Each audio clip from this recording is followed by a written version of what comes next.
ਅੱਜ ਦੀ सभा के अध्यक्ष मंच ते बैठे साडे सारे सत्कारयोग संगठनां दे आगू साहिबान, सामने बैठे साडे सारे बजुर्गों, बच्चियों, भरावों, साडी मावां भैणां बैठियां ने, साडे मीडिया वाले वीर सारे एक बारी फतेह दी सांझ करो। वाहिगुरू जी का खालसा, वाहिगुरू जी की फतेह।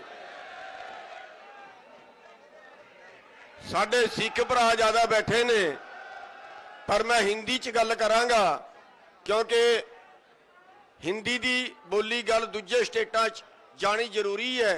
पंजाबी च ते बड़े लोग बोल रहे ने, हिंदी च बोलना इस करके जरूरी है कि दूजे स्टेट जिहड़े टेलीविजन देख रहे ने उन्हां ते साडी गल जानी बहुत जरूरी है। सम्माननीय भाइयों बुजुर्गों, सबसे पहले हम उन शहीदों को नमन करना चाहेंगे, उनके चरणों में नमन करना चाहेंगे जिन्होंने इस आंदोलन में अपनी कुर्बानियां देके, अपनी शहादतें देके इस आंदोलन में लगातार नई जान फूंकते रहे हैं। आप सबके सब आंदोलनकारियों के चरणों में शीश निवाना चाहेंगे जो पिछले 1 साल से सड़कों पे बैठे हैं। हमारी माताएं बहनें, हमारे 80-80, 90-90 साल के बुजुर्ग, हमारे 8-8 साल के बच्चे सड़कों पे बैठे हुए हैं।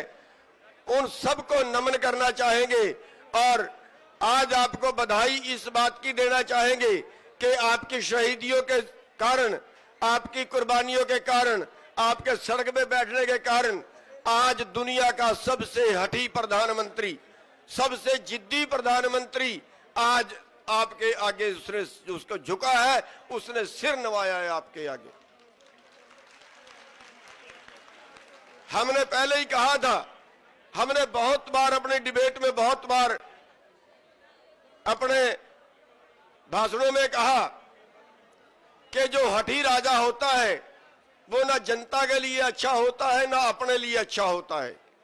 अगर पहले दिन मोदी हमारी बात मान जाता तो हो सकता है हमारे 700 जो किसान शहीद हुए हैं उनके शहीद होने की जरूरत ना पड़ती और आज बीजेपी का अपना ग्राफ भी बचा रहता।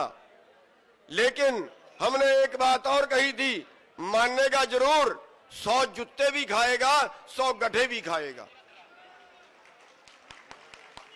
और हम आज भी मोदी जी को बता देना चाहते हैं, आज भी बता देना चाहते हैं कि हाथी निकल गया है, पूंछ पे जिद मत कर, अभी मान जा, अभी एमएसपी पे बात होनी बाकी है। अभी हमारे 700 किसान जो शहीद हुए हैं उन्हें मुआवजा देना बाकी है।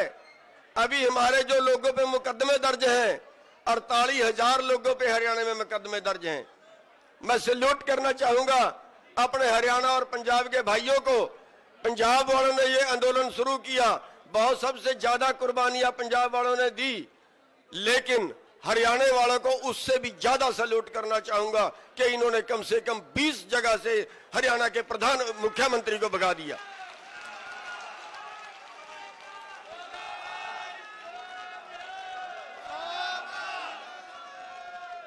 हमने चैलेंज कर दिया था हरियाणा के मुख्यमंत्री को कि मुख्यमंत्री जी हरियाणा में कहीं बढ़ के दिखा दे, और आप यकीन मानिए जिस दिन से ये फैसला किया था इनको भगाने का, उस दिन से हरियाणा के मुख्यमंत्री को एक भी प्रोग्राम हरियाणा में नहीं करने दिया।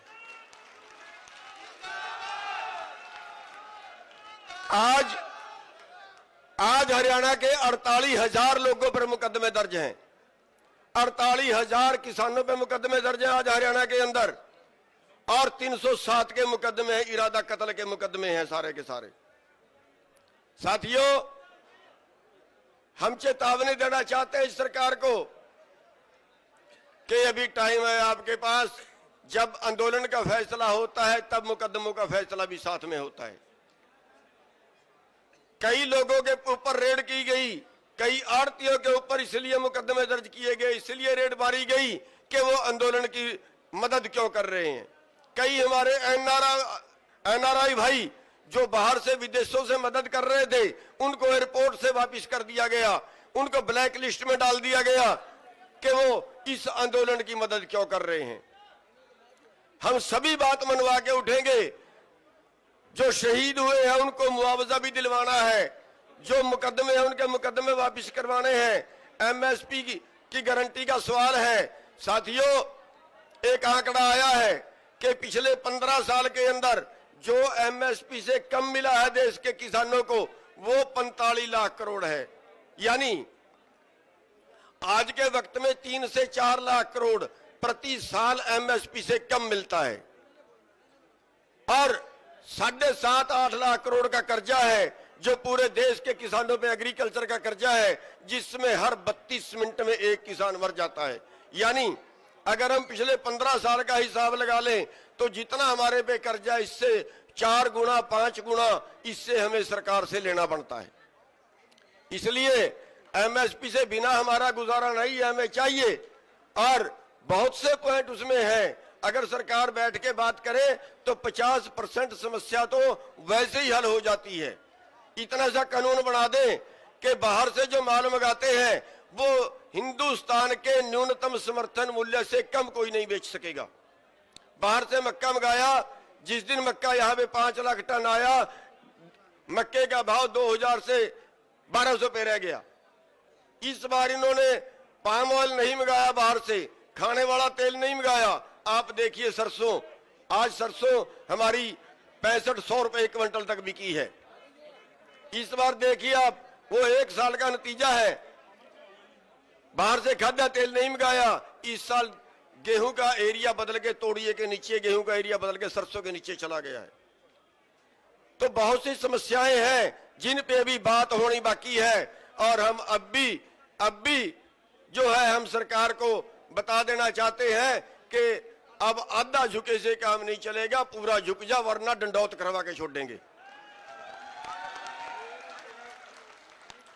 तो साथियों, एक बार आपके आगे फिर नतमस्तक हैं। जो आप लोगों ने इतना बड़ा आंदोलन लड़ा है कि सरकार की चूड़ें हिला के रख दी है आप लोगों ने। आपका आंदोलन भारत में नहीं पूरी दुनिया में गए, आपके आंदोलन की गूंज गई है और पूरी दुनिया में आपकी कुर्बानियों की गूंज गई है। तो हम अपने भाषण को बहुत ज्यादा लंबा ना करते हुए, क्योंकि बहुत से भाई बोलने वाले हैं, हम सैल्यूट करना चाहेंगे उन सभी भाइयों को जिन्होंने इस आंदोलन में आगे बढ़ के कुर्बानियां दी, जिन्होंने आगे बढ़ के बहुत से इसमें जहां हमें उम्मीद नहीं थी वो कारनामे करके दिखा दिए। चाहे वो बैरिकेड तोड़ने के कारनामे थे, चाहे वो किसी और तरह के कारनामे थे, वो काम करके दिखा दिए जिसकी हमें उम्मीद नहीं थी। हम उन सभी को सैल्यूट करना चाहेंगे और आप सभी के चरणों में एक बार फिर नमन करना चाहेंगे। और एक रिक्वेस्ट ये भी करना चाहेंगे कि जब भी आंदोलन की जरूरत पड़े, सरकार बार बार धोखे करती है, सरकार बार बार हो सकता है कल 6 महीने बाद फिर कोई नया कानून लेके आए। हम सबसे ये रिक्वेस्ट करना चाहेंगे कि जब भी आपको आपके नेता आवाज लगाए, सारे काम छोड़ के सड़क पे आ जाया करो। बस यही एक तरीका सरकार को झुकाने का। आपने हमारी बात सुनी, आपका बहुत बहुत शुक्रिया। तो ਅੱਜ ਦੀ ਸਭਾ ਦੇ ਅਧਿਕਸ਼ ਮੰਚ ਤੇ ਬੈਠੇ ਸਾਡੇ ਸਾਰੇ